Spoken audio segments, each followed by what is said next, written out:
untuk segala dosa pelanggaran yang kami perbuat, baik yang kami pikirkan di hati kami yang terdalam, biarlah semua dosa, kegelapan apapun dapat diinyahkan dengan kuasa terang firman-Mu.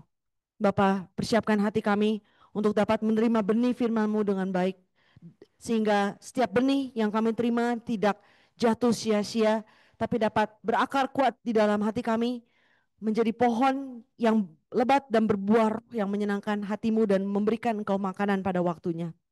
Bapa, biarlah engkau yang menyertai hambamu yang tidak layak dan penuh dengan kekurangan ini. Biarlah hanya kebenaran firman-Mu yang disampaikan tanpa ada campuran pemikiran manusia apapun. Biarlah firman-Mu pada malam hari ini menjadi jawaban bagi segala hal yang kami miliki dalam hidup kami, menjadi sumber terang bagi seluruh kehidupan kami dan keluarga kami. Biarlah kemuliaan dan kedahsyatan-Mu menyertai kami semua. Hanya dengan meninggikan nama Tuhan Yesus Kristus, kami berdoa dan mengucap syukur. Amin. Shalom.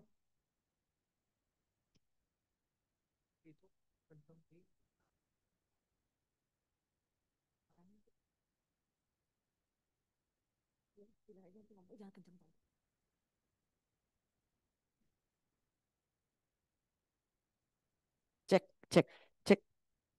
Kenapa?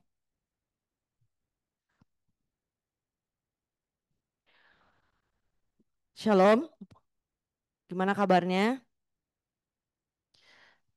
Luar biasa. Oke, malam ini kita mau sama-sama belajar dengan judul firman, Misi Jemaat Kudus di Akhir Zaman. Misi Jemaat Kudus di Akhir Zaman.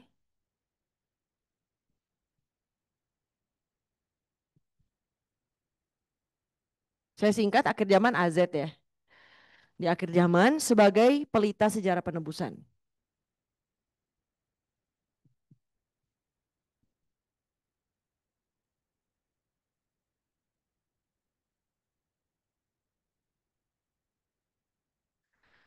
Dari zaman ke zaman, dunia ini dipenuhi dengan segala kegelapan bagi sejarah umat manusia. Tapi Tuhan selalu menjaga pelitanya agar tidak pernah padam. Dan pelita ini Tuhan jaga tidak padam melalui perjanjian yang Dia berikan di setiap generasi. Tuhan memastikan pekerjaan sejarah penebusan tidak pernah terputus dari setiap zaman. Kalau kita lihat di Alkitab, beberapa kali setan menyerang, ya, hendak memadamkan pelita pekerjaan sejarah penebusan ini. Coba saya mau tanya dulu, sejarah penebusan, tahu kan apa itu sejarah penebusan? Ada yang kurang jelas apa itu sejarah penebusan mungkin? Jelas ya, pekerjaan Tuhan untuk menyelamatkan umat manusia. Dan ini dimulai sejak kejatuhan. Ya, jadi semua sejarah yang terjadi selama kita ada ini, semua adalah untuk penggenapan sejarah penebusan Tuhan. Nah, beberapa contoh serangan setan yang hendak menggagalkan atau memadamkan pelita pekerjaan sejarah penebusan Tuhan. Contohnya dari zaman setelah kejatuhan Adam, pelita itu hampir padam setelah Kain membunuh Habel. Ya kan? Nggak ada keturunan selanjutnya kan? Lalu Tuhan segera memberikan set, menyalakan pelita tetap agar menyala. Lalu kita lihat contohnya lain yang lagi, di zaman air bah, saat Tuhan memusnahkan seluruh dunia karena tidak ada satupun yang tidak berdosa, tapi Nuh menerima kasih karunia dan Nuh menjadi pelita di zaman itu.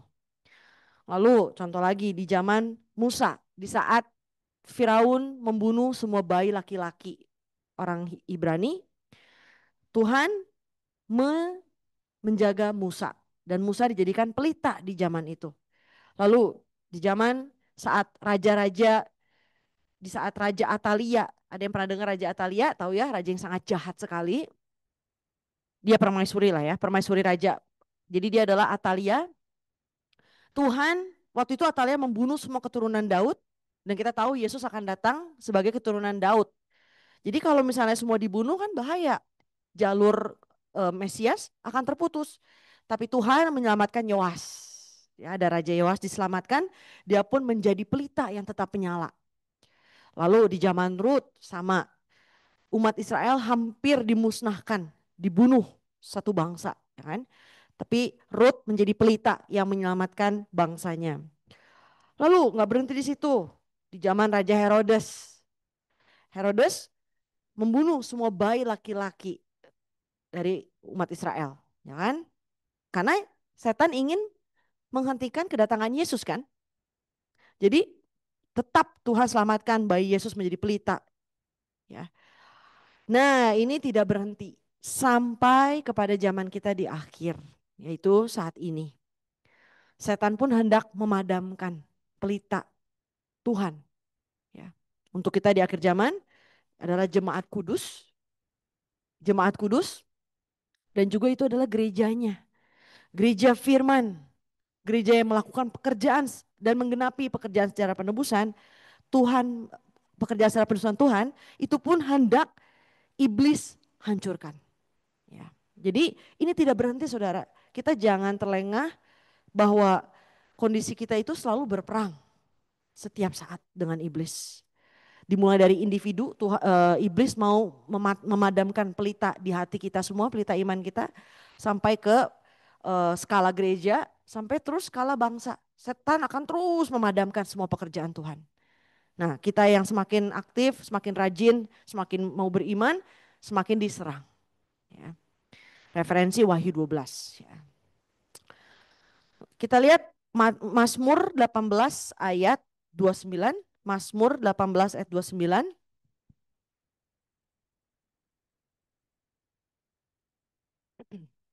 Satu, dua, tiga.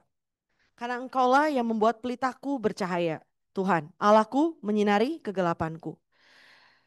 Sebagai umat kudus di akhir zaman, Tuhan memberikan misi besar kepada kita semua. Kita harus menjadi umat yang tersisa. Atau remnant bahasa Inggrisnya kan.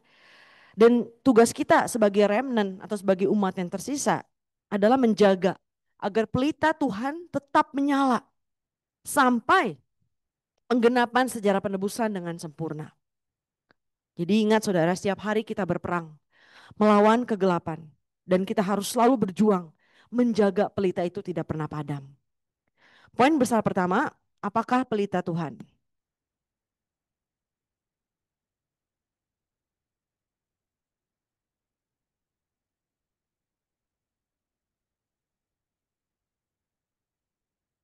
Kita akan melihat dengan mendalam dari tiga aspek.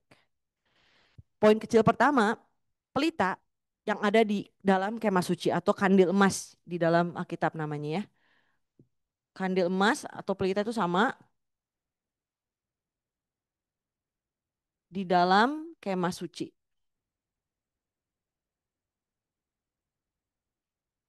Ini yang dimulai dari zaman kemah suci Musa ya di padang gurun. Dan ini tetap ada ternyata sampai bahkan di zaman akhir dari hakim-hakim. Kita mau lihat 1 Samuel 3 1 sampai 3. 1 Samuel 3 1 sampai 3.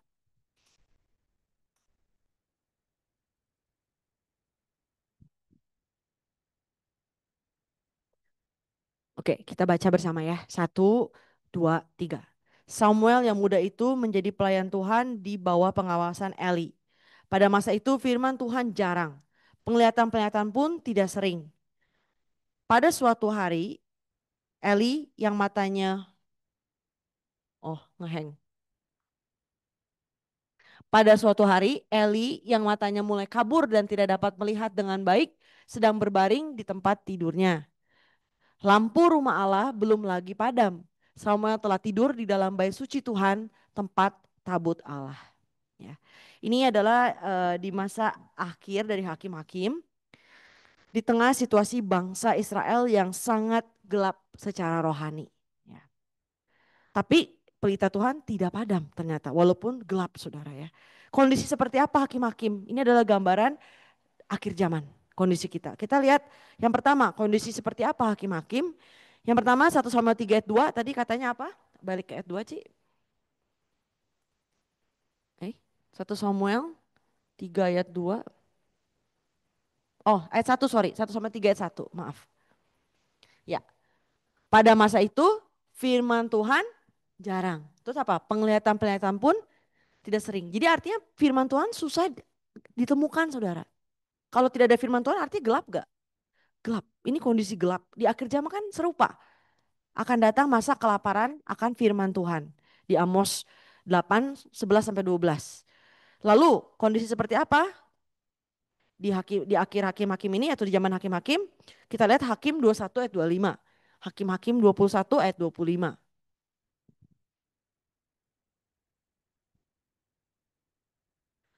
Pada zaman itu tidak ada raja di antara orang Israel, setiap orang berbuat apa yang benar menurut pandangannya sendiri. Jadi semua orang melakukan apa yang benar sesuai dengan kehendak sendiri, apa yang di mata sendiri, penilaian sendiri itu baik dilakukan, bahkan tanpa peduli kehendak Tuhan. Ini adalah gambaran dari zaman kita di akhir zaman. Ya. Demikian, seperti demikian di tengah kegelapan dunia yang begitu memuncak, nanti semakin hari semakin memuncak saudara. Kondisi sekarang ini belum puncaknya, nanti semakin memuncak. Bahkan kalau kita tahu di 3,5 masa yang kedua, kesengsaraan 3,5 masa yang kedua itu kegelapan akan memuncak. Kesengsaraan besar terjadi, firman Tuhan sudah tidak dapat ditemukan lagi. Jadi saudara mau datang ke gereja seperti ini bisa tidak? Sudah tidak bisa saudara ya. Jadi ketika ada kesempatan untuk melayani, untuk ke gereja, untuk beribadah, pakai setiap kesempatan yang ada. Ya, tapi di tengah kegelapan itu pun Tuhan kasih kita pesan malam hari ini. Bahwa pelita Tuhan tidak akan pernah padam. Ya. Nah kita lihat Samuel ya, cerita Samuel ini. Saat itu yang kita tadi baru baca, Samuel itu adalah anak muda berusia 12 tahun. Ya. Dia tinggal di dalam kemah suci. Dan tugasnya dia adalah memelihara dan menjaga pelita di dalam bait suci agar tetap menyala. Ada yang di sini anaknya berusia 12 tahun? Regan. Regan. Jadi bayangin sebesar Regan, dia tinggal di dalam gereja, kerjanya memelihara, kalau zaman sekarang mungkin memelihara gereja ya, mempersiapkan ibadah, seperti itu. Kebayang gak saudara? Imannya gak mungkin ecek-ecek kan, anak muda 12 tahun yang kalau zaman sekarang kan anak muda kan maunya main games, pergi-pergi happy-happy gitu kan. Nah ini seorang Samuel dia tinggal di gereja saudara. Jadi sekarang pertanyaannya gini, tugas siapa untuk menjaga dan memelihara pelita di dalam bait suci? Tugas siapa sebenarnya? Tugas imam, semua imam. Sembarang pegang mati saudara. Tugas imam. Harusnya keluarga Imam Eli kan? Hofni dan Finehas kan anaknya. Harusnya mereka yang melakukan tugas itu. Memelihara barang-barang kudus di dalam bait suci. Tapi Alkitab mencatat bahwa keluarga Imam Eli ini, Hofni dan Finehas, bahkan Imam Elinya pun di mata Tuhan itu tidak berharga. Sampai Tuhan bilang worthless. Karena mereka begitu dursila atau korup, fasik di mata Tuhan. Kita lihat contohnya. 1 Samuel 2, 22 sampai 25. 1 Samuel 2, 22 sampai 25. Kita baca 1, 2, 3. Eli telah sangat tua. Apabila didengarnya segala sesuatu yang dilakukan anak-anaknya terhadap semua orang Israel dan bahwa mereka itu tidur dengan perempuan-perempuan yang melayani di depan pintu kemah pertemuan. Terus 24. Berkatalah kepada mereka, mengapa kamu melakukan hal-hal yang begitu? Sehingga aku dengar dari segenap bangsa ini tentang perbuatan-perbuatanmu yang jahat itu. Terus saudara baca.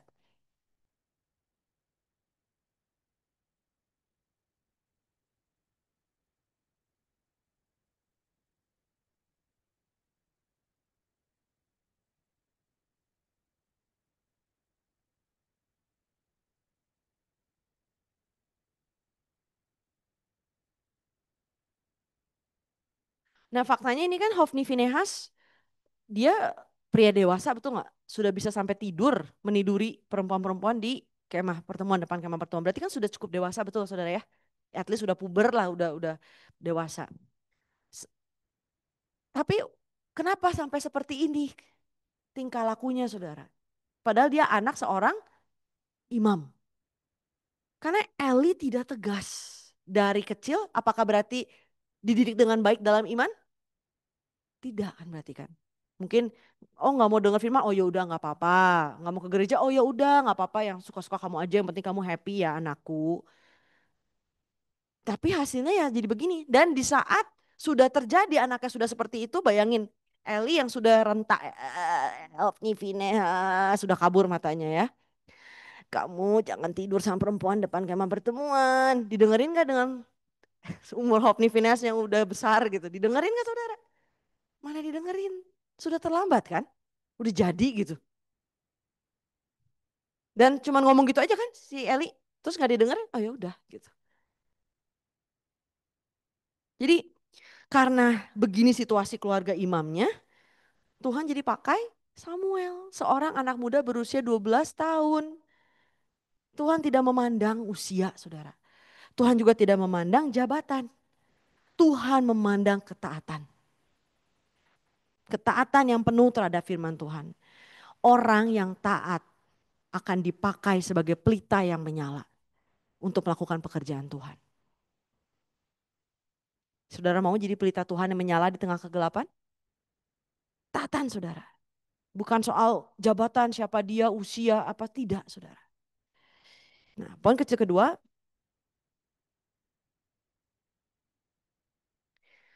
Samuel adalah pelita Tuhan.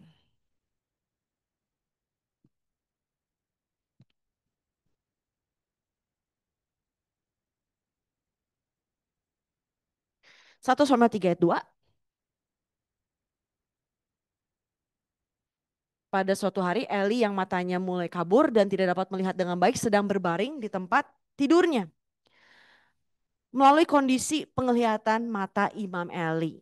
Dikatakan sudah mulai kabur, tidak bisa melihat dengan baik. Ini sebuah gambaran bahwa di zaman itu Tuhan udah nggak pakai lagi Imam Eli. Dia sudah tidak bisa membedakan saudara mana kehendak Tuhan mana tidak. Sudah matanya sudah tidak baik. Baik secara jasmani dan rohani saudara. Maka Tuhan pakai Samuel di zaman itu sebagai pelita. Matius 6, 22 sampai 23. Matius 6, kita lihat 22 sampai 23.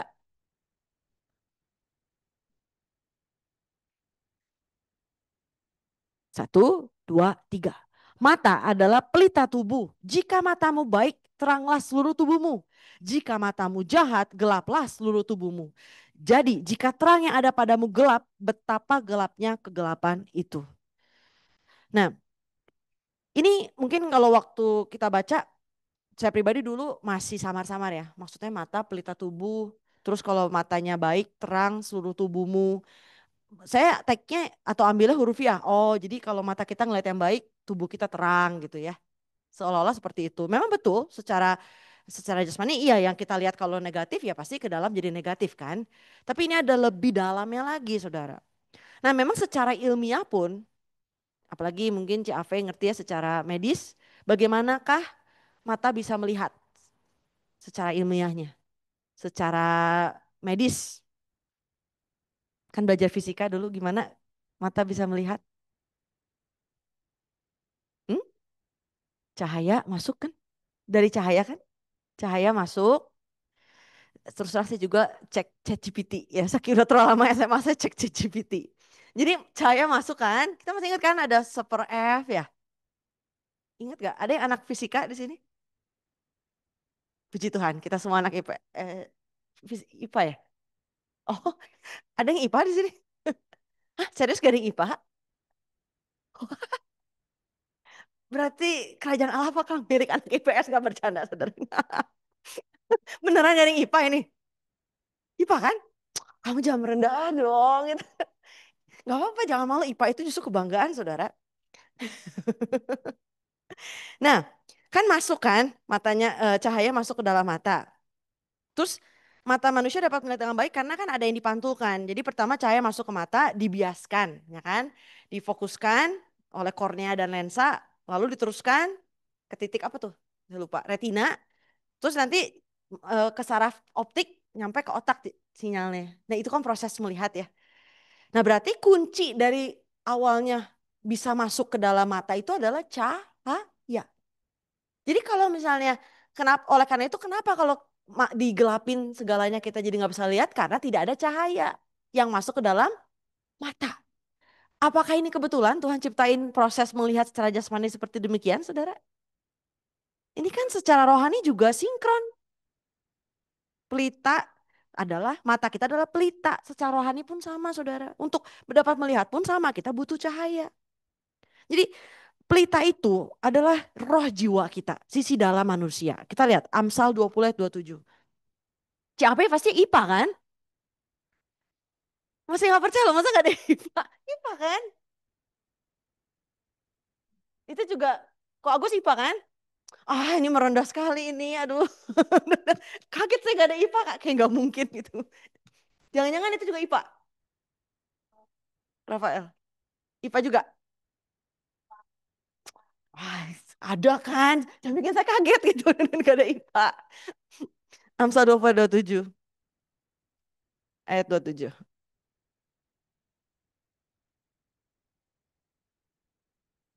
Kita baca ya, satu, dua, tiga. Roh manusia adalah pelita Tuhan yang menyelidiki ya roh kita, jiwa kita, sisi dalam kita. Kan kita minggu lalu belajar ya, tiga tingkatan. Dalam sisi dalaman kita itu adalah pelita. Dan Tuhan menyelidiki seluruh lubuk hati kita. Jadi maksudnya Tuhan kalau roh jiwa kita baik, ya, maka terang firman itu bisa masuk, saudara, ke dalam hati. Kayak mata tadi, cahayanya bisa masuk dengan baik. Kan kalau mata kita nggak baik, kalau yang pakai kacamata nih dilepaskan, ini kan cahaya nggak masuk dengan baik kan? Jadi nggak bisa lihat tuh. Buat saya sekarang jadi buram muka-mukanya. Tapi waktu kita pakai kacamata, cahayanya jadi dibiaskan dengan baik gitu loh. Demikian juga kita, hati kita, saudara. Nah, ketika firman Tuhan dapat masuk dengan baik ke dalam roh dan jiwa kita, terpancarkan kembali keluar melalui buah-buah roh dalam kehidupan kita. Nah, makanya dikatakan penglihatan mata Imam Eli sudah mulai kabur. Cahayanya nggak bisa masuk dengan baik, saudara. Firman Tuhan pun tidak masuk dengan baik. Maka pelitanya sudah mulai padam Imam Eli ini. Jadi Samuel yang menjaga, masih tetap terang di zaman itu. Menjaga pelita Tuhan agar terus menyala. Poin kecil ketiga. Jadi menjaga hati itu penting sekali, saudara. Karena kalau hati kita tidak dijaga, firman Tuhan mental, saudara. Kalau hatinya dipenuhi dengan kekhawatiran, kekayaan dunia, keserakahan, nggak bisa masuk kan firman, betul nggak, saudara? Itu kayak mata yang buram, saudara. Ya, butuh kacamata, kacamata rohani. Firman Tuhan yang ketiga adalah pelita.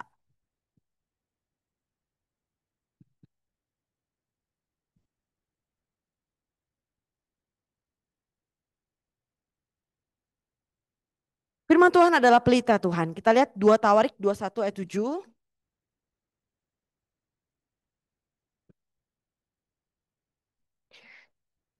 Wih, garcep sekarang.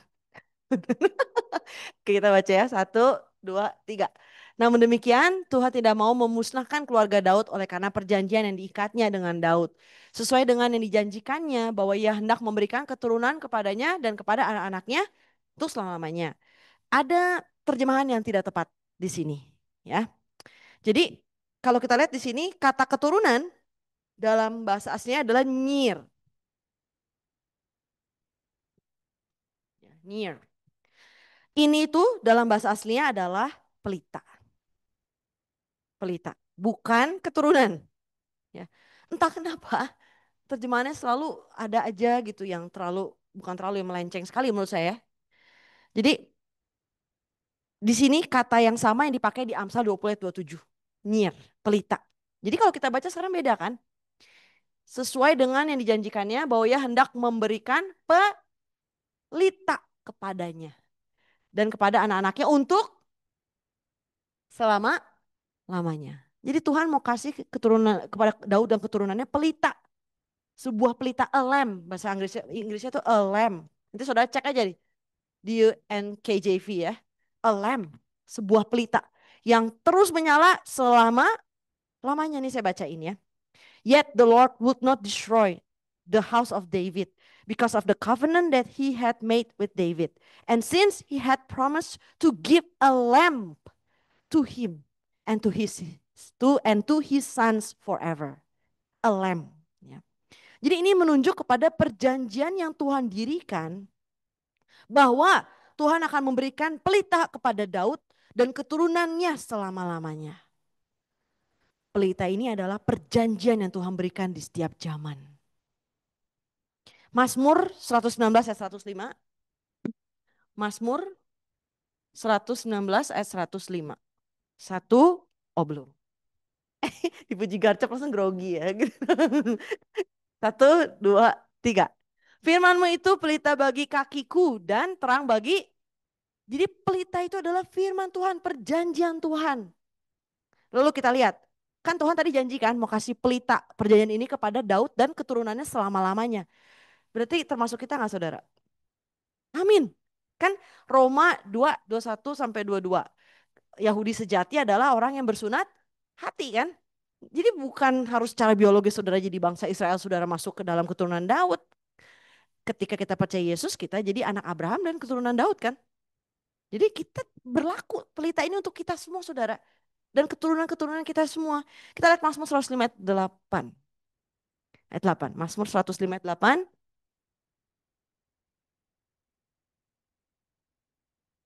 Satu, dua, tiga. Ia ingat untuk selama-lamanya akan perjanjiannya. Firman yang diperintahkannya kepada 1000, kata 1000 angkatan. 1000 generations itu adalah kiasan. Kiasan, ada yang bisa hitung 1000 generasi? 1000 generasi adalah kiasan yang menunjuk kepada kekekalan. Jadi jika kita menjadi umat perjanjian Tuhan, Tuhan ingat selamanya perjanjian itu terhadap kita saudara. Walaupun kitanya gagal karena kita diikat perjanjian, Tuhan terus panggil lagi, terus tarik lagi, tarik lagi. Bukankah itu yang Tuhan lakukan setiap hari dalam hidup kita saudara? Berapa kali kita gagal, berapa kali kita mengecewakan Tuhan saudara.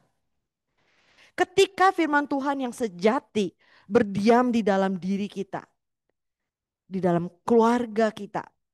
Artinya pelita Tuhan sedang menyala di dalam diri saudara dan keluarga saudara. Amin. Kalau amin jadi milik saudara loh. Amin. Amin. Jangan lesu saudara. Amin. Percaya itu ambil saudara. No. Saat kita menyalakan pelita Tuhan, artinya kita sedang memancarkan firman Tuhan. Matius 5 ayat 16. Matius 5 ayat 16.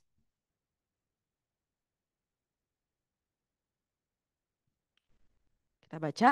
1, 2, 3. Demikianlah hendaknya terangmu bercahaya di depan orang, supaya mereka melihat perbuatanmu yang baik dan memuliakan Bapamu yang di sorga. Pelita kan gak bisa disembunyiin kan? Kalau saudara, contoh handphone saudara flashnya nyala, taruh kantong kelupaan. Kan tahu kan pasti kan ada yang ngomong, flashnya nyala. Pelita kan gak bisa disembunyiin saudara, mau gimana sembunyi dalam diri kita. Jadi kalau pelita itu terang dalam diri kita, firman Tuhan itu berdiam dalam diri kita, otomatis semua akan memancar ke keluar. Itu otomatis saudara. Inilah peran dan tugas dari jemaat kudus sejati di akhir zaman. Yohanes 1, 1-5. Yohanes 1, 1-5.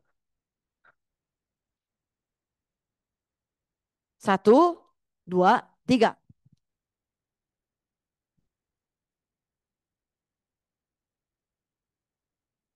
Dan mulanya bersama-sama dengan Allah. Segala sesuatu dijadikan oleh Dia dan tanpa Dia tidak ada sesuatu pun yang telah jadi dari segala yang telah dijadikan. Dalam Dia ada hidup dan hidup itu adalah terang manusia. Terang itu bercahaya di dalam kegelapan dan kegelapan itu tidak menguasainya. Nah sekarang gini saudara, artinya di mana ada terang firman, kuasa kegelapan akan sirna. Saudara bayangin ruangan ini misalnya nggak ada lampu sedikit pun, gelap gulita. Lalu saudara nyalain satu pematik, langsung bisa lihat gak? Jadi kegelapan apapun yang ada saudara dalam hidup kita, masalah apapun yang kita miliki saat ini. Ketika firman Tuhan yang adalah terang itu masuk kegelapan, saudara percaya gak? terjadilah sesuai yang saudara percayai. Imani betul, semua itu soal iman saudara. Masalah apapun yang saudara miliki, hanya terang firman itu masuk, syuk, gelap langsung hilang. Kisah 26 ayat 18 kita baca, Kisah 26 ayat 18, Kisah 26 ayat 18. Satu, dua, tiga. Untuk membuka mata mereka supaya mereka berbalik dari kegelapan kepada terang dan dari kuasa iblis kepada Allah. Supaya mereka oleh iman mereka kepadaku memperoleh pengampunan dosa dan mendapat bagian dalam apa yang ditentukan untuk orang-orang yang dikuduskan. Ya kan? Jadi kuasa firman Tuhan itu berkuasa saudara. Pertanyaannya percaya atau tidak gitu. Karena Yesus pun melakukan mujizat. Kalau orang itu nggak percaya tidak terjadi saudara. Kita baca kan kalau perjanjian baru, Yesus kemanapun dia pergi, kalau ada kota yang nolak dia, di situ Tuhan Yesus tidak melakukan mujizat apapun. Jadi sebenarnya iman mujizat itu bekerja kalau kita ada iman, saudara. Apakah itu pekerjaan kegelapan? Kita lihat Efesus 5 ayat 11. Efesus 5 ayat 11.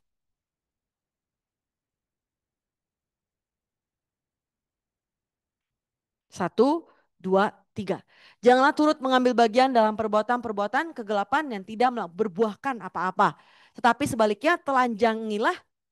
Jadi kalau ada perbuatan kegelapan, ya saudara ya, ada kegelapan dalam diri kita, dalam aspek kehidupan kita, dalam keluarga kita. Tuhan suruh apa? Telanjangi. Jadi bukan disem, kalau ada penyakit, saudara sembunyikan apa saudara obati? Obati saudara. Kalau tidak diobati jadi bom waktu betul? Akhirnya mati kan? Tapi kalau ada penyakit kita obati, ketemu cari apa, oh obatnya apa. Demikian kegelapan dalam diri kita.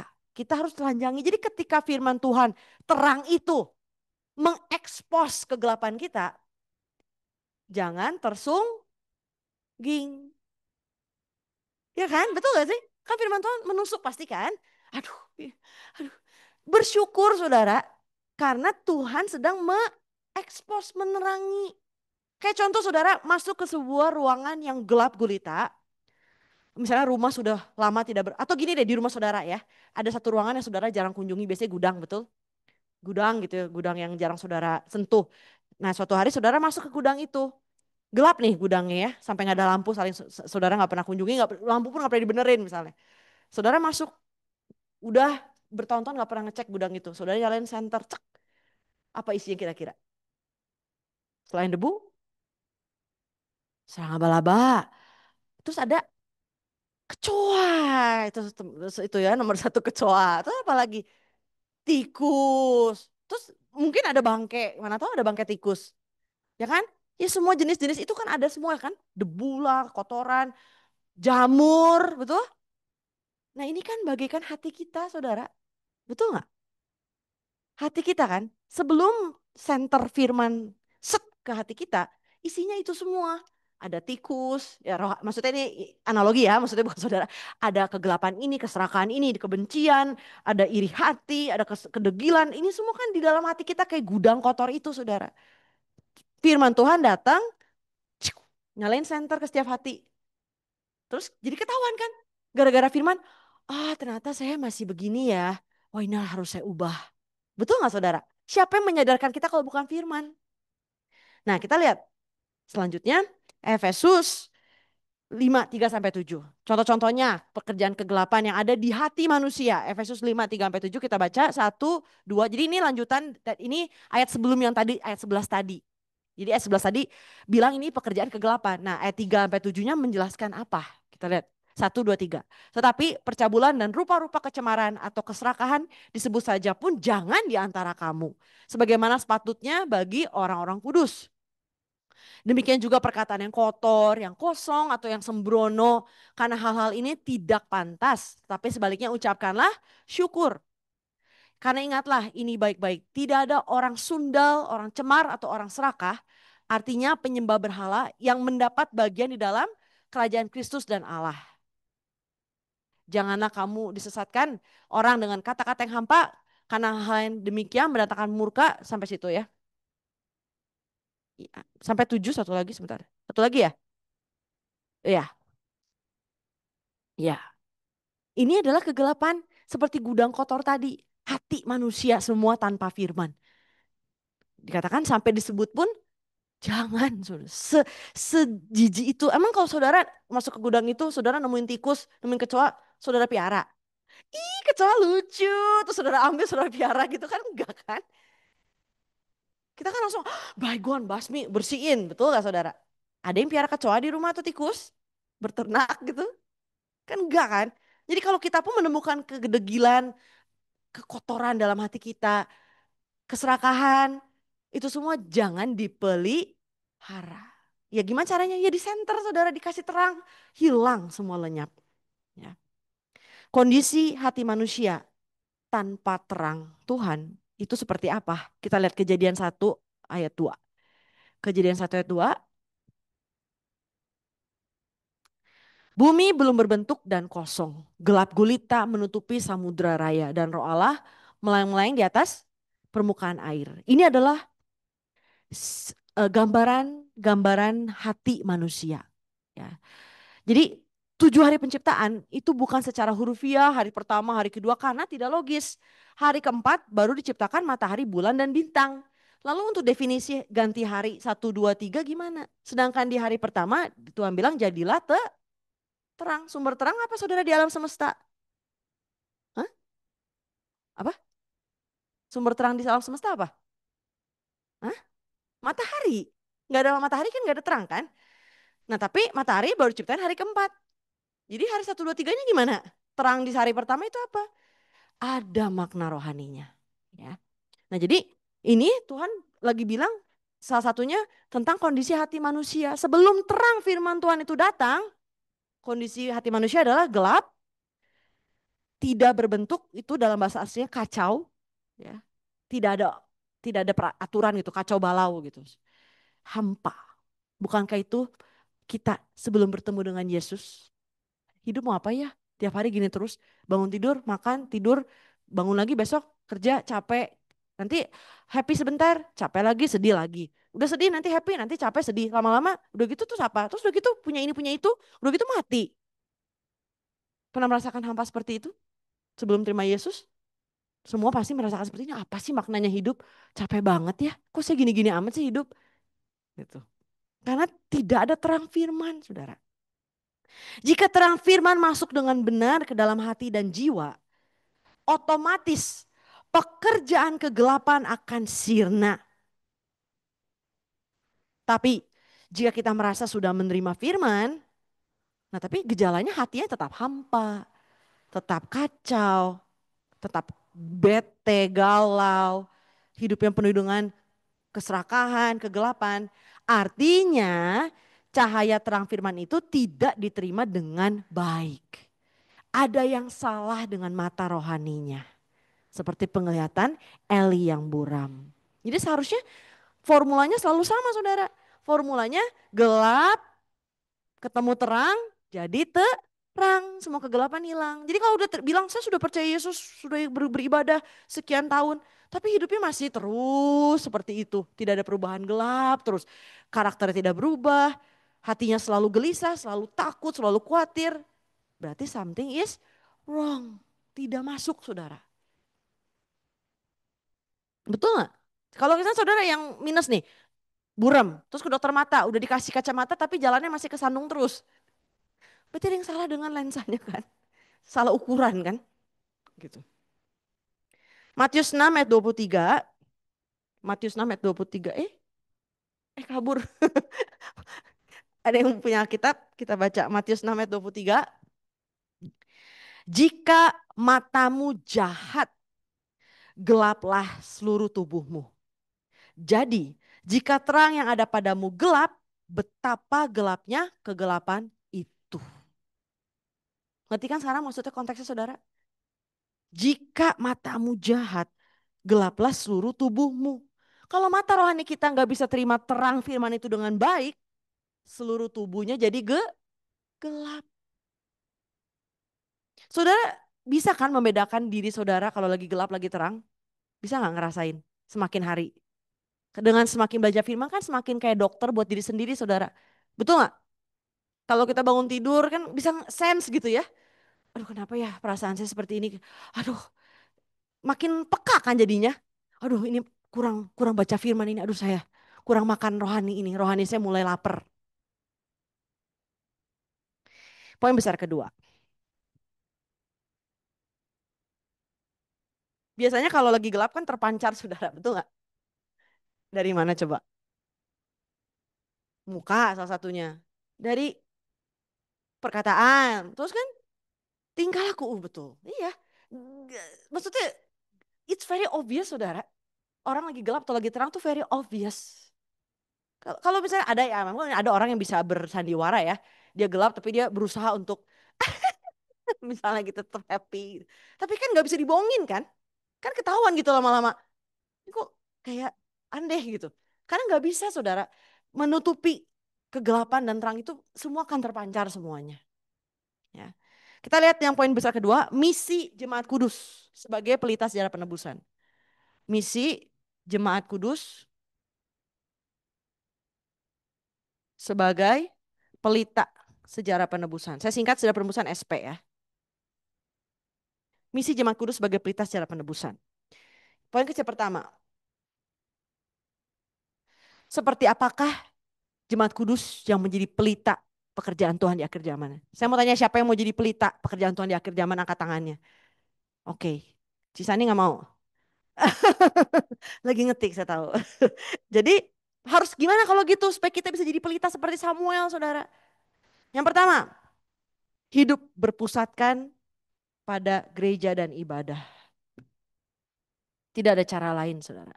Hidup berpusatkan pada ibadah dan gereja.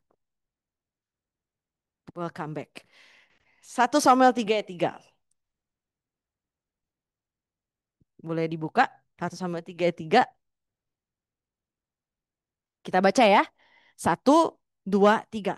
Lampu rumah Allah belum lagi padam. Samuel telah tidur di dalam bait suci Tuhan. Tempat tabut Allah. Ya. Nah saudara ini eh, simpan dulu di pikiran. Saya mau bahas ini dulu ya. Gereja yang memiliki firman yang murni adalah pelita Tuhan di akhir zaman. Ya, gereja yang memiliki firman yang murni adalah pelita Tuhan di akhir zaman. Saudara, gereja itu banyak, jutaan di dunia. Tapi apakah semua gereja dikenal Tuhan? Pertanyaannya, menurut saudara gimana?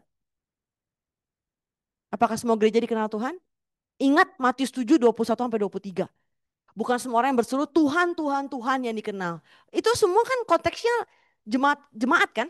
Umat percaya. Mereka juga punya punya tempat gereja, punya perkumpulan komunitas iman, tapi tidak semua diakui oleh Tuhan, saudara. So harus hati-hati. Ada Injil yang lain, ada Yesus yang lain yang bukan dari Tuhan. Kita harus bisa membedakan. Dengan cara apa? Milikilah terang. Saudara akan ekspos semua kegelapan. Ya. Jadi semua jemaat gereja harus hidup berpusatkan pada gereja, pada ibadah. Nah kita lihat ayat ini. Di mana Samuel tinggal saudara? Di dalam bait suci. Ini menunjukkan bahwa Samuel hidup berpusatkan pada bait suci. Saudara tahu kan kandil emas? Itu kan bentuknya kan gini kan? Si kandil ini tidak boleh pernah padam. Siang dan malam selamanya saudara. Apinya harus nyala terus. Pakai minyak. Saudara, coba saudara bayangin. Pekerjaan memastikan ini nyala terus. Gampang apa susah? Ini kalau bukan iman ya. Isinya kan sungut-sungut betul nggak? Gila gue hidup cuma buat maksiin lilin nyala. Misalnya. Bayangin Samuel bisa tidur dengan tenang nggak? Lihat cek lampunya, nyala nggak ya? Udah padam nggak ya? Nggak boleh padam kan? Ketentuan Tuhan. Bayangin hati Samuel saudara. Dia benar-benar berpusat pada gereja, pada Tuhan. Pada ibadah. Kita lihat Keluaran 27 ayat 20. Keluaran 27 ayat 20. Keluaran 27 ayat 20. 1, 2, 3. Haruslah kau perintahkan kepada orang Israel supaya mereka membawa kepadamu minyak zaitun tumbuk yang murni untuk lampu. Supaya orang dapat memasang lampu agar tetap menyala. Ini adalah berbicara mengenai pelita kandil emas di dalam kemah suci Musa. Tetap menyala dalam bahasa Ibrani itu tamid. Tamid. Tamit artinya selalu, seterusnya, setiap hari. Bayangin saudara. Coba saudara kalau mau coba, saudara punya lilin 7 biji ya di rumah saudara. Itu 7 lilin gak boleh mati selama-lamanya. Itulah kehidupan Samuel, saudara. Hatinya menjaga seperti itu.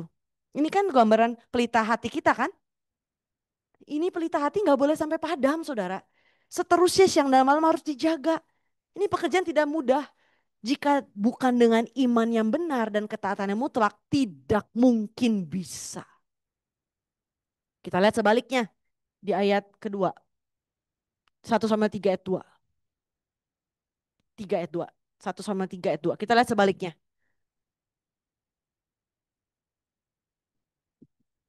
Kita baca 1, 2, 3. Pada suatu hari Eli yang matanya mulai kabur dan tidak dapat melihat dengan baik sedang berbaring di tempat tidurnya. Nah seolah-olah ini kan cuma tempat tidurnya. Tapi kalau dilihat dalam bahasa aslinya, kata tempat tidurnya itu adalah makom. Makom. Makom. Gini tulisannya. Ini Q ya. Dalam terjemahan bahasa Inggrisnya, in his place. In his place. Dalam artinya makom ini adalah rumahnya sendiri. Tempatnya sendiri gitu. Jadi kebalikannya dari Samuel. Kalau Samuel tinggal di bait suci, hidup berpusat pada bait suci. Kalau Imam Eli hidup di rumahnya sendiri. Hidup dia berpusat kepada diri sendiri dan keluarganya sendiri. Jadi yang dia pikirkan cuman tentang well-being keluarganya, tentang dirinya sendiri. Makanya hasilnya anak-anaknya seperti demikian. Luar biasa nggak saudara? Dari artinya aja Tuhan kasih lihat kontrasnya antara Samuel dan Imam Eli.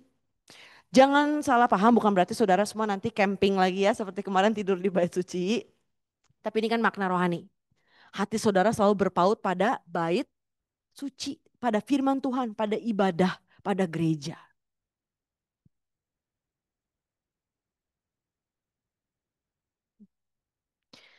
Filipi 2 ayat 21, Filipi 2 ayat 21,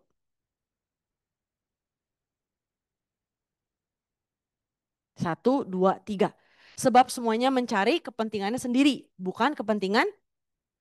Inilah Imam Eli contohnya seperti ini. Jadi kita cek diri kita masing-masing saudara. Apakah pusat kehidupan kita? Apakah tentang diriku sendiri, keluargaku sendiri, atau tentang Tuhan, ibadah, gereja, pekerjaannya. Kita bisa cek saudara, apa yang paling bernilai untuk saudara. Apakah saudara akan mengorbankan gereja, pelayanan demi diri sendiri dan keluarga saudara? Atau sebaliknya saudara akan korbankan keluarga dan diri sendiri demi gereja? Mana saudara yang nomor satu di hati saudara? Kalau orang dunia pikir kan kita kalau korbanin keluarga demi gereja dianggapnya apa saudara? Kalau di mata dunia. Kebodohan, fanatik, sesat. Ih kok gitu amat sih ke Tuhan? Lah hukum utama apa saudara? Kasihlah Tuhan Allahmu dengan hati, jiwa, ragamu, ya kan? Lalu pertanyaan gini, di Alkitab pun ditulis, mereka yang mengasihi bapak, ibu, anak, sanak saudara yang lebih dari Tuhan, tidak layak. Lah itu firman yang ngomong saudara. Lah yang kasih kita keluarga siapa? Yang kasih kita pasangan, kasih kita anak siapa? Tuhan. Masa kita lupain yang kasih karena hadiahnya? Ya. Seperti apakah hidup berpusat pada gereja? Yang pertama, kehidupan dipenuhi dengan pujian kepada Tuhan. Kehidupan dipenuhi dengan pujian.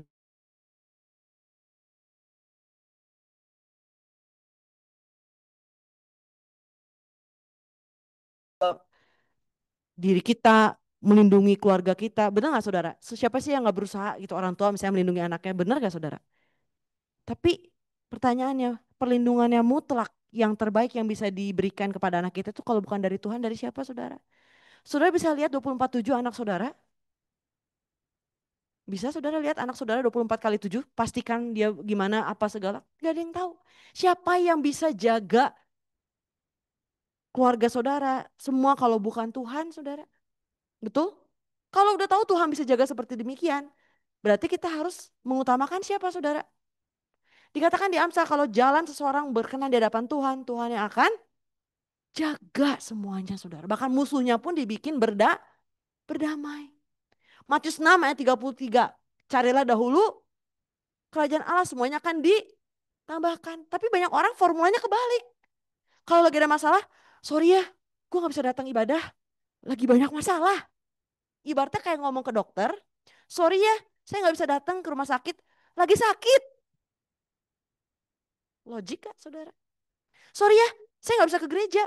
Lagi penuh dengan masalah, lagi penuh dengan beban hidup, lagi galau. Sebenarnya yang bisa bikin kita sembuh dari kegalauan itu siapa saudara? Tuhan, bukan harusnya kita cari Tuhan lebih lagi? Betul gak saudara? Logiknya loh. Kan kita tidak mungkin menghindari rumah sakit kalau lagi sakit. Kita lagi sakit, kita butuh Tuhan. Kita lagi susah, kita butuh Tuhan. Tapi banyak orang seperti itu saudara, banyak sekali. Pokoknya gereja Tuhan itu jadi nomor sekian dalam kehidupan. Kalau gue lagi moodnya baik, gue lagi happy, baru gue datang. Tapi kalau gue lagi gak enak, lagi susah, nanti dulu deh. Nanti ya. Bukankah semua yang bisa menyelesaikan problem kita cuma Tuhan, saudara? Mau pakai cara manusia, bagaikan menjaring angin. Tuhan yang akan pelihara, Tuhan yang akan jaga, saudara. Di Alkitab, di kitab Keluaran, setiap umat Israel yang pergi ke Bait Suci ke Yerusalem, meninggalkan rumahnya setahun 3 kali, Tuhan jaga rumahnya sampai tidak ada pencuri masuk. Itu ada ayatnya, saudara. Saudara percaya itu bisa terjadi pada hidup saudara? Utamakan Tuhan, saudara. Tuhan itu bukan Tuhan ecek-ecek. Dia itu Tuhan pencipta segalanya. Apa susahnya buat Tuhan sih? Segala masalah kita bagi dia itu seperti debu. Kalau dibiarkan terjadi, Tuhan lagi latih kita. Supaya kita kuat, supaya kita imannya naik, supaya lebih baik lagi.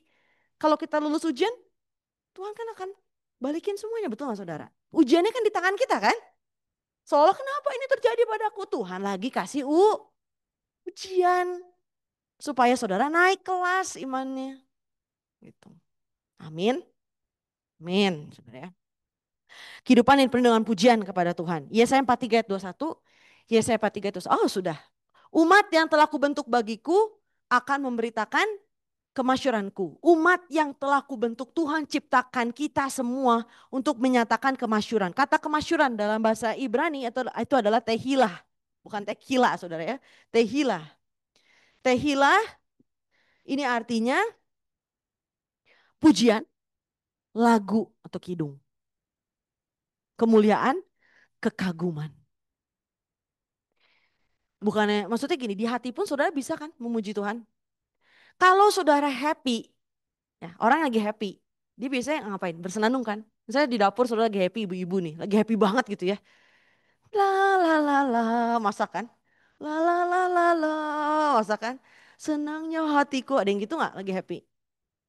Atau di mobil gitu lagi happy banget nih.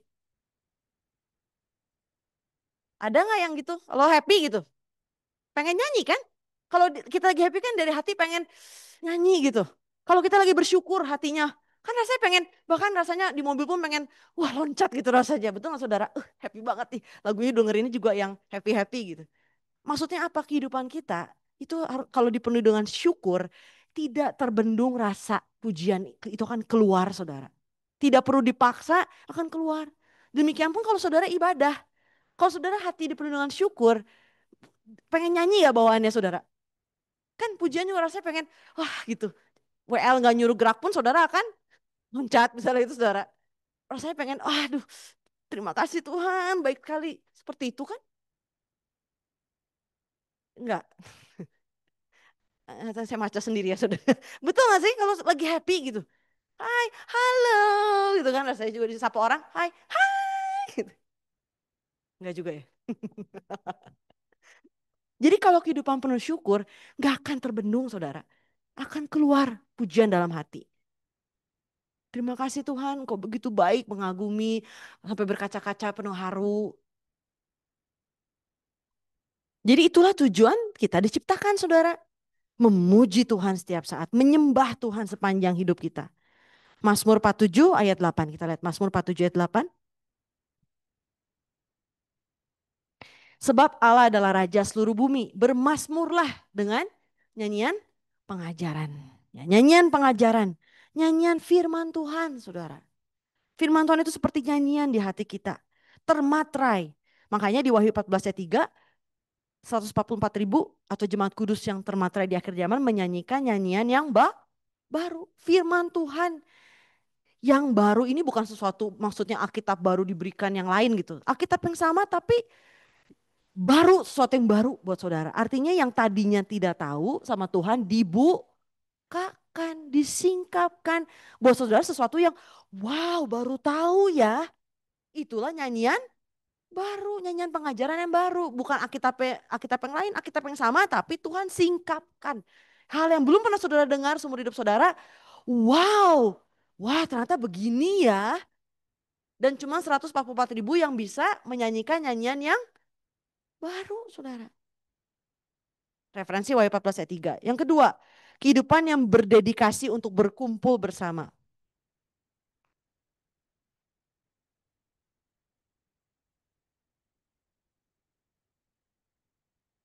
Kehidupan hidup yang berdedikasi untuk berkumpul bersama.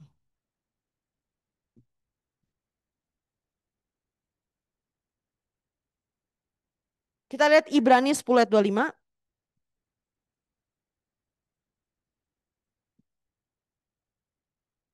Kita baca ya, 1, 2, 3.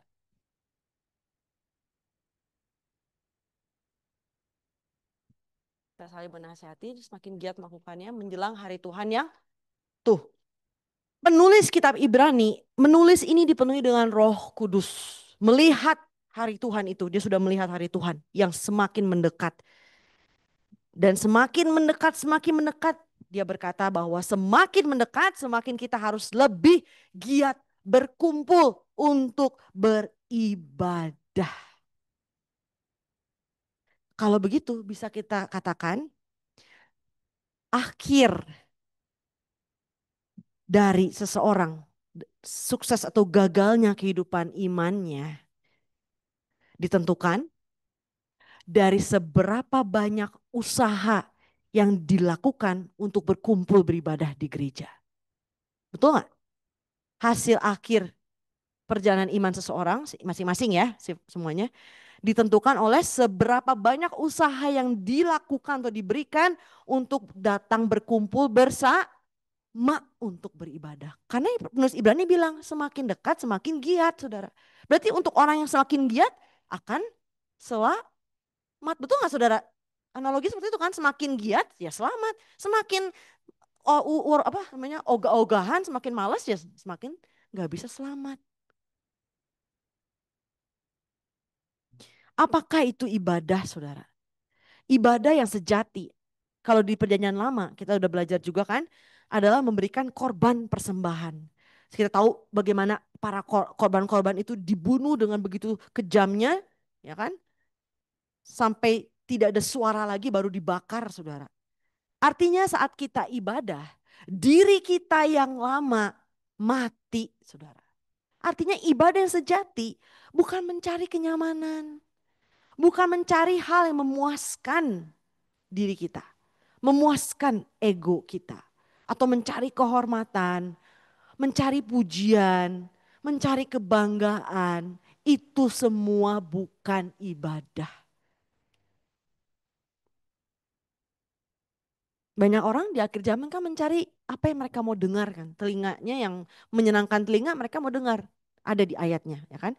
Tapi yang tidak menyenangkan mereka tolak saudara. Datang beribadah pun pilih nyaman gak untuk saya. Saya dihargai nggak di sini? Saya dapat hormat nggak di sini? Sesuai dengan interest saya tidak. Kalau tidak, oh maaf, ini bukan tempat untuk saya. Padahal ibadah yang sejati adalah mematikan diri kita, saudara. Membiarkan Tuhan yang mengisi dan sesuai dengan firman Tuhan. Bahkan setelah zaman COVID, banyak orang ibadah cari yang nyaman dan instan, yaitu online. Sambil minum teh, ya kan? Celana pendek, kaki naik satu, ya kan? Wah. Nanti lagi tengah ibadah, lagi kusyuk misalnya, pengakuan iman rasuli misalnya. lagi kusyuk, ada ting tong, Shopee. Ah, sebentar COD, buka dulu. Kan kalau di rumah gitu kan, nanti lagi ibadah tiba-tiba, non, ini ikannya mau digoreng apa dikukus ya non? Misalnya, lagi tengah ibadah, oh iya Bu, dikukus Bi. Coba sudah bisa seperti itu di ruang ibadah, lagi tengah ibadah, kan nggak bisa kan, kita kan kusyuk. Supaya orang cari nyaman. Hati-hati saudara, kita harus berjuang, berdedikasi lebih lagi untuk datang beribadah ke gereja. Menjelang hari kedatangan Tuhan. Akan tiba masa di mana kita mencari pun tidak akan bisa mendapatkannya lagi. Pakai segala kesempatan yang masih Tuhan berikan agar saudara pelita hati kita tetap nyala. Ingat saudara 10 gadis, ada yang 5 bijaksana dan 5 yang bodoh. Pelitanya kan mati kan, yang bodoh karena tidak punya ekstra minyak saudara. Ya karena ini tidak rajin beribadah. Minyak itu apa? Roh Kudus, firman, amunisi kita gitu loh saudara. Lah yang bikin kita terang kalau bukan firman apa? Karena tidak rajin terima firman, tidak rajin beribadah, ya seperlunya aja cuman ada saat itu, nanti ada, nanti enggak. Pelitanya enggak tahan lama gitu saudara. Ternyata tidak konsisten nih si pelitanya, nanti nyala, nanti mati. Keburu Yesusnya datang. Mau cari udah terlambat. Coba gimana supaya hati kita terus nyala saudara kalau nggak terus cekokin firman, setuju nggak? Saya pribadi merasakan gitu. The moment baca Alkitabnya kurang atau misalnya ini buat saya memberkati sekali loh Jumat. Karena ini memaksa saya untuk mempersiapkan dengan benar-benar gitu saudara sampai seharian penuh. Mau nggak mau saya kan jadi belajar kan lebih dalam lagi. Kalau nggak sama Tuhan nggak diikat gini mungkin saya lagi malas. Ya nggak? Karena Tuhan ikat kita kan. Oh ini mulai malas nih. Kasih masalah. Gara-gara masalah jadi mulai. Tuh, itu manusia betul gak sih? Seberapa lemah kita sih harus gitu terus. Kalau udah mulai terlena, dunia mulai asyik-asyik, mulai menjauh. Setuju gak? Jadi jangan sampai kita tuh harus terus di baru Tuhan. Sebelum di gini, jangan sebenarnya.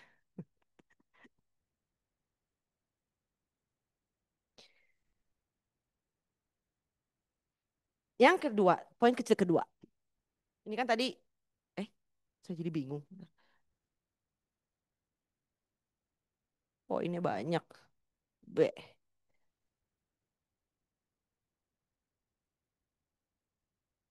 Tadi ini ya. Oh ini saya jadi bingung ini poinnya sebentar. Iya ya sorry. Tuh. Jemaat kudus hidup setia pada panggilan Tuhan. Hidup setia pada panggilan Tuhan.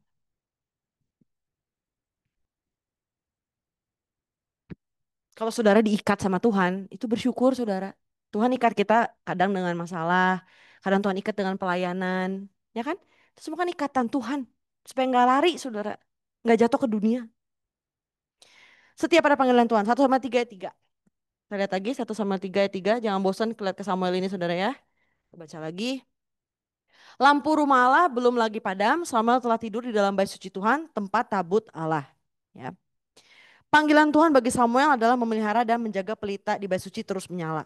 Ini adalah panggilan Tuhan untuk Samuel, saudara. Misi yang Tuhan berikan kepada Samuel. Kepada kita semua pun ada kan saudara? Contoh-contohnya ada yang pelayanan di kur, ada yang pelayanan di pujian, atau mungkin di dapur, ya bersih-bersih dan sebagainya. Itu semua kan panggilan kita masing-masing saudara. Samuel yang muda dia bekerja di bait suci ambil tugas para imam. Padahal tugas imam ini adalah tugas kekal yang diberikan Tuhan kepada semua generasi. Semua imam harusnya melakukan tapi imam Eli tidak. Ya. Pelita tidak boleh pernah padam.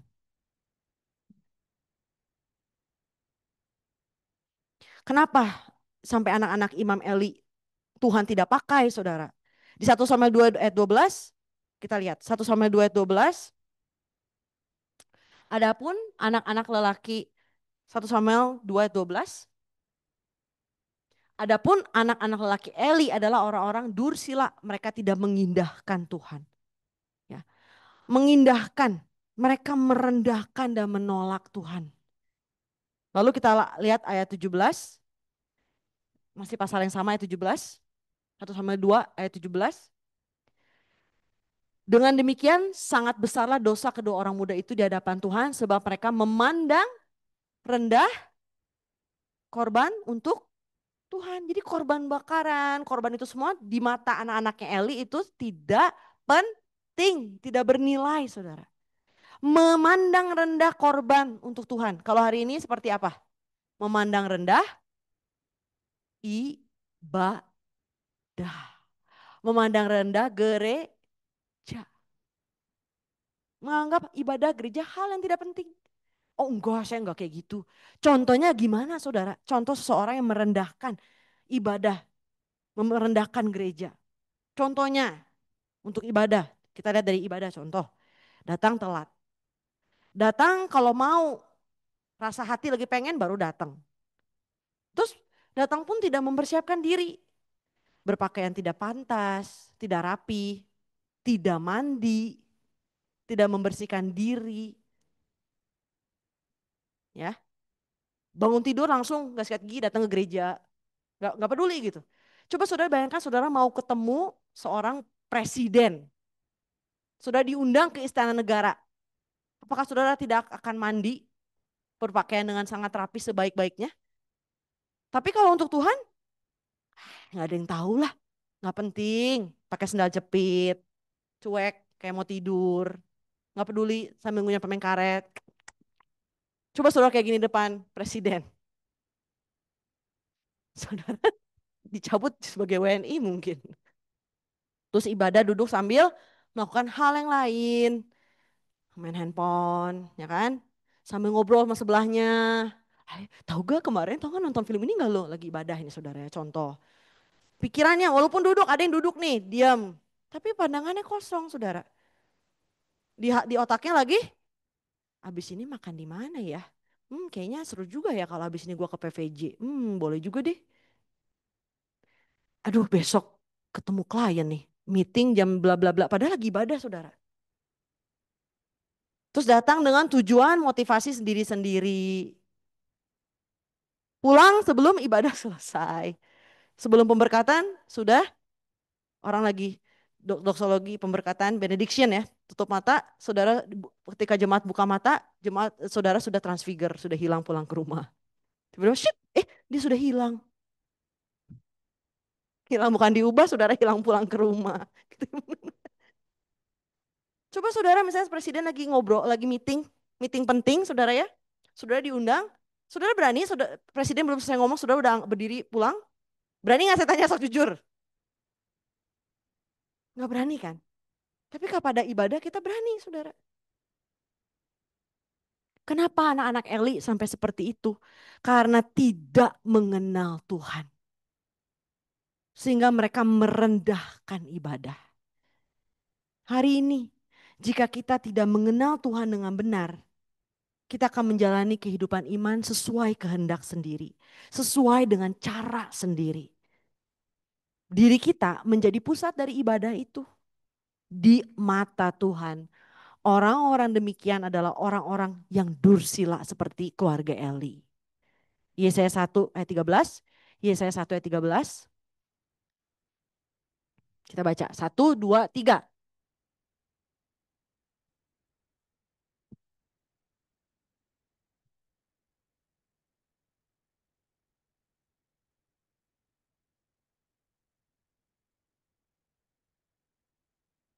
Sampai ibadah umat Israel di mata Tuhan jadi sesuatu yang menjijikan. Apa itu hal yang menjijikan? Hal yang najis.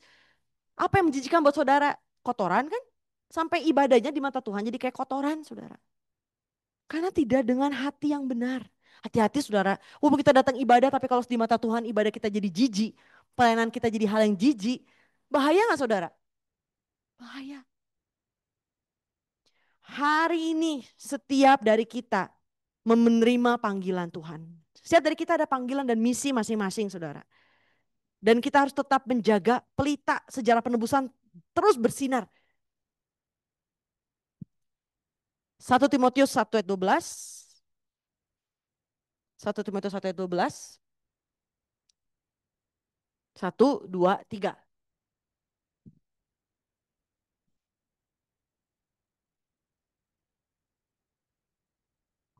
Amin. Biar ini jadi pengakuan kita. Kita harus setia, bahkan dikatakan setia sampai maut, saudara. Terhadap panggilan yang kita terima. Referensi Wahyu 2 ayat 10. Wahyu 2 ayat 10. Saudara masih kuat? Oke? Nggak kerasa ya waktu. Soalnya tadi kita mulainya telat ya saudara ya. Jadi maaf, ini telat. Ada yang harus pulang mungkin? Ada yang harus pulang?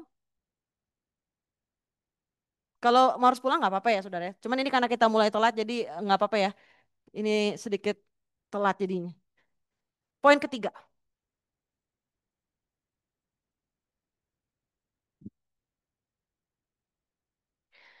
Kehidupan memberitakan firman Tuhan dengan setia dan penuh tanpa ada yang terlewatan. Tanpa ada yang terlewatkan. Kehidupan memberitakan firman Tuhan dengan setia tanpa ada yang terlewatkan. 1 Samuel 3 ayat 18. 1 Samuel 3 ayat 18. Satu, dua, oh cepat. Satu, dua, tiga. Semuanya itu kepadanya dengan tidak menyembunyikan sesuatu pun. Nelly berkata, dia Tuhan, biarlah diperbuatnya apa yang dipandangnya baik. Jadi waktu itu Samuel mendengar suara Tuhan, tapi ia nggak tahu bahwa itu suara Tuhan. Sampai akhirnya Imam Eli memberitahu bahwa itu adalah suara Tuhan. Dan Imam Eli minta kepada Samuel, apapun yang kamu dengar, kasih tahu saya tanpa ada yang terlewatkan. Dan yang dilakukan Samuel, dia beritahukan semuanya tanpa ada yang terlewatkan. Inilah standar jemaat kudus yang menjadi pelita sejarah penebusan di akhir zaman. Sikap seperti apakah yang diperlukan bagi jemaat kudus untuk memberitakan firman sejarah penebusan di hari akhir? Kita lihat Wahyu 4 ayat 5. Sikap seperti apakah yang dibutuhkan jemaat kudus untuk memberitakan firman sejarah penebusan di hari akhir? Wahyu 4 ayat 5. 1, 2, 3. Dan dari tahta itu keluar kilat dan bunyi guru yang menderu. Dan 7 obor menyala-nyala di hadapan tahta itu. Itulah ketujuh roh Allah. Ya. 7. Ada 7 pelita. Di akhir zaman ada pekerjaan 7 pelita. Dan itu adalah 7 roh Allah. Ya. 7 pelita adalah 7 roh Allah. Ini adalah pekerjaan Tuhan di akhir zaman. 7 adalah angka sempurna, angka kesempurnaan. Artinya pekerjaan 7 roh Allah di akhir zaman adalah pekerjaan Tuhan yang sempurna dan penuh melalui firman Tuhan. Puncak penggenapan dari pekerjaan Tuhan ini adalah keselamatan kita semua. Kita masuk ke sorga, itu puncaknya. Nah kita lihat di Wahyu 5 ayat 6. Di Wahyu 5 ayat 6. 1, 2, 3.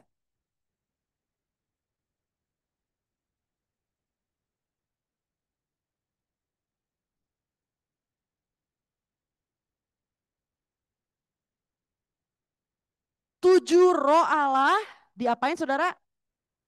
Diutus kemana? Ke seluruh dunia. Seluruh. Tidak ada yang terlewatkan. Menyeluruh sampai ke seluruh pelosok dunia ini. Firman Tuhan di akhir zaman akan diberitakan tanpa ada yang terlewatkan kepada seluruh dunia. Ketika jemaat kudus menggenapi tugas ini, maka penggenapan perjanjian Tuhan akan digenapi dalam kehidupan kita. Jadi kalau saudara kerjakan tugas ini, saudara akan menerima penggenapan dari perjanjian Tuhan di hidup saudara. Wahyu 10 ayat 2, Di situ dikatakan bahwa malaikat kuat ini berdiri satu kaki di laut, satu kaki di bumi. Artinya menyeluruh bumi dan laut, menyembuhkan seluruh bumi. Wahyu 10 ayat 7 dikatakan, tetapi pada waktu bunyi sangkakala dari malaikat yang ketujuh, yaitu apabila ia meniup sangkakalanya, maka akan genaplah keputusan rahasia Allah, seperti yang telah ia beritakan kepada hamba-hambanya itu para nabi. Jadi seluruh dunia kan dipenuhi dengan firman Tuhan, nyanyian baru, firman yang tadinya terkunci akan disingkapkan dan akan disebarkan ke seluruh pelosok bumi tanpa ada yang terlewatkan. Ini tugas siapa saudara? Tugas kita. Matius 24 ayat 14. Matius 24 ayat 14.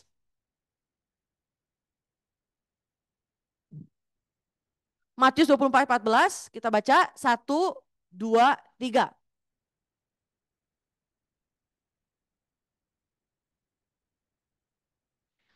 Jadi titik tolak ukur tiba kesudahan, tiba kiamat, tiba kedatangan Yesus akhir zaman. Apa titik ukurnya? Injil kerajaan ini diberitakan kemana? Seluruh dunia. Sinkron gak saudara? Seperti zaman Nuh. Bahtera selesai, air bah datang. Firman tersebar ke seluruh dunia, akhir datang. Kesengsaraan besar terjadi. Sama gak? Ngerti ya? Sinkronisasinya.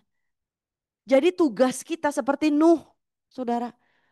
Menjadi pelita yang menyala, menyebarkan firman sejarah penebusan. Tapi ingat saudara, iblis akan berusaha untuk padamkan pelita itu. Saudara akan dibuat padam, imannya gugur. Itu adalah tugas iblis yang dilakukan untuk menyerang kita semua. Fokus hidup kita haruslah diselaraskan dengan panggilan dan misi yang Tuhan berikan. Saudara, kalau kita ngerasa, aduh kok gue lagi sih, ini semua gue. Jangan salah saudara, Tuhan kalau mau ganti bisa gak? Jangan kita ngerasa Tuhan butuh saya. Tuhan tidak butuh manusia saudara. Kita yang butuh Tuhan. Gak ada kita Tuhan bisa pakai, bahkan bayi pun. Bahkan batu pun. Bahkan keledai pun bisa bicara saudara di Alkitab. Jadi kita harus selalu merendahkan hati kita. Kesimpulan, berkat yang diberikan kepada jemaat kudus yang menjadi pelita sejarah penebusan. Berkat yang diberikan kepada jemaat kudus yang menjadi pelita sejarah penebusan. Yesaya 60 ayat 1, Yesaya 60 ayat 1. Saudara ngantuk gak sih? Enggak ya? Enggak lesu? Ini lagi ngetik ya, lagi konsen ya. Enggak lesu ya, saya takutnya ngantuk. Yesaya 60 ayat 1, kita baca. 1, 2, 3.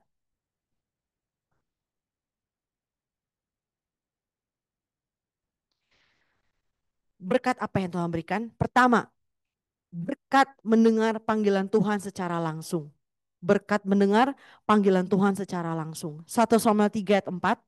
1 Samuel 3 ayat 4. Di saat itu Tuhan memanggil Samuel langsung. Samuel, Samuel, Tuhan memanggilnya. Hari ini pun firman akan datang memanggil setiap dari kita. Langsung, saudara. Firman sendiri akan panggil saudara. Nah saudara dari sini siapa yang panggil? Tuhan. Kalau bukan Tuhan yang mendekatkan saudara, bisa saudara ke sini? Nggak ada saudara. Firman Tuhan yang panggil saudara. Seperti imamat, kitab imamat. Vaikra. Tuhan memanggil. Kita semua dari sini karena dipanggil Tuhan saudara. Mazmur 95, 7-8. Kita baca. Mazmur 95, 7-8. 1, 2, 3. Sebab dialah Allah kita dan kitalah umat gembalanya dan kawanan domba tuntunan tangannya. Pada hari ini sekiranya kamu mendengar suaranya, janganlah keraskan hatimu seperti di Meriba, seperti pada hari di masa. Amin. Saudara hari ini percaya saudara terima panggilan Tuhan langsung. Firman yang berbicara kepada setiap dari kita langsung saudara. Yang kedua, berkat bertemu dengan Tuhan. Berkat bertemu dengan Tuhan. Keluaran 25 ayat 22. Keluaran 25 ayat 22. Berkat bertemu dengan Tuhan. Keluaran 25 ayat 22. 1, 2, 3. Dan di sanalah aku akan bertemu dengan engkau dan dari atas tutup pendamaian itu dari antara kedua kerub yang di atas tabut hukum itu aku akan berbicara dengan engkau tentang segala sesuatu yang akan kuperintahkan kepadamu untuk disampaikan kepada orang Israel. Ya. Di mana firman Tuhan berada? Ini kan tabut Tuhan kan simbol dari hadirat Tuhan dan firman Tuhan kan. Di mana firman Tuhan berada, disitulah Tuhan sedang bertemu dengan saudara. Saudara percaya Tuhan ada di sini? Yohanes 1 ayat 1, pada mulanya adalah firman. Ini firman yang kita terima adalah Tuhan itu sendiri saudara. Dia lagi menjumpai setiap dari kita.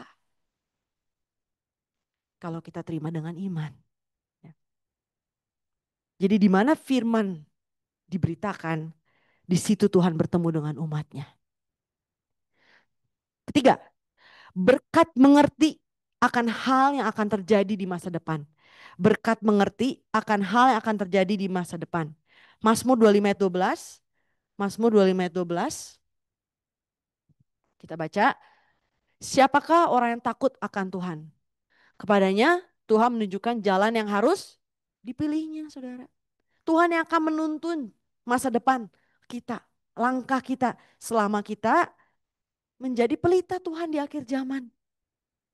Lalu ayat 14, pasal yang sama Ci. Tuhan bergaul karib dengan orang yang takut akan dia. Dan perjanjiannya diberitahukannya kepada mereka. Kalau dalam bahasa aslinya, rahasia Tuhan dikasih tahu kepada orang yang bergaul karib dengan Tuhan. Contohnya Abraham. Sodom dan Gomora mau dimusnahkan, Tuhan kasih tahu siapa? Abraham, saudara. Tuhan gak sembunyikan dari Abraham. Yang tahu Abraham. Contohnya Nuh. Penghakiman air bahkan terjadi, Tuhan kasih tahu kepada Nuh. Bukankah kita diberkati sekali? Kita kan banyak belajar tentang akhir zaman, saudara. Kepada kita sudah diberitahu apa yang akan terjadi di akhir zaman. Jadi kan saudara bisa mempersiapkan diri, mempersiapkan iman. Jadi kalau saudara lihat semua yang terjadi di dunia, saudara kan seperti melihat penggenapan, betul? Seperti film yang digenapi kan? Contohnya sekarang saudara, Rusia dan China itu sekarang udah semakin erat dan udah keluar satu mata uang bersama. Ini kan semua penggenapan saudara, bukan suatu yang kebetulan. Semoga kita semua dapat mengerjakan panggilan dan misi Tuhan dengan setia. Sebagai pelita yang bersinar di akhir zaman. Dengan memberitakan firman sejarah penebusan ke seluruh bumi. Sampai kemenangan akhir tiba. Di mana terang kemuliaan Tuhan menyinari kita semua. Menjadi pelita yang tak terpadamkan selamanya. Ini adalah tulisan pesan dari penulis sejarah penebusan saudara. Kita akan menjadi pelita yang tidak terpadamkan selamanya, amin. Ingat pelajaran siang dan malam? Kalau sekarang siang nanti jadi malam. Lagi terang bisa jadi gelap lagi, terang jadi gelap. Tapi di surga tidak ada lagi malam. Saudara menjadi pelita yang menyala, bersinar selamanya. Penutup.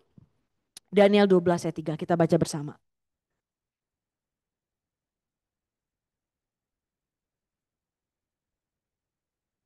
Penutupnya dilama-lamain kayaknya nggak mau udahan ya Ci ya. Bagus sekali dia sangat ingin firman Tuhan terus. Yuk kita baca ya. Satu, dua, tiga.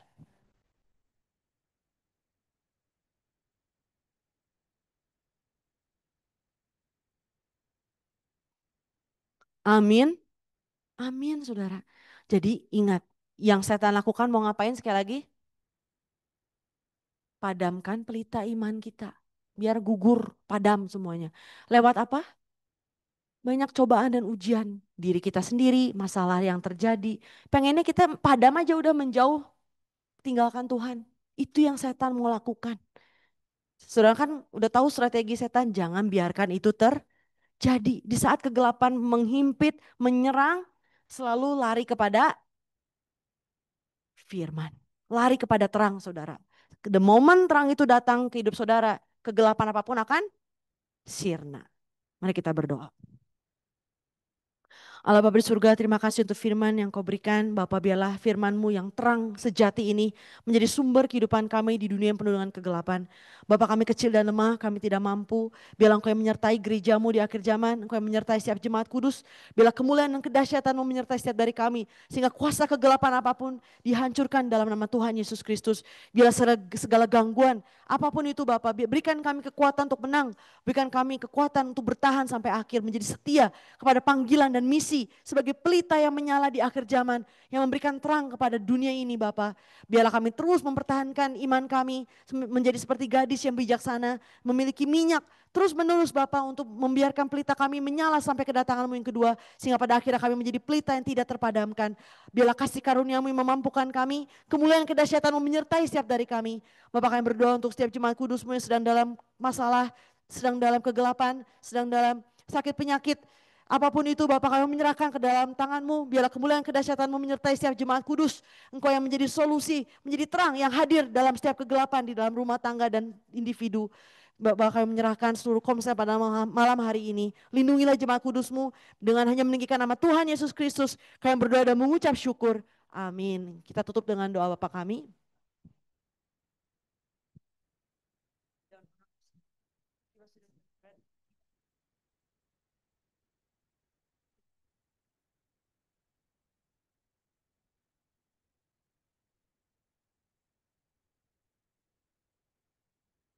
Berikan kemuliaan untuk firman Tuhan. Terima kasih.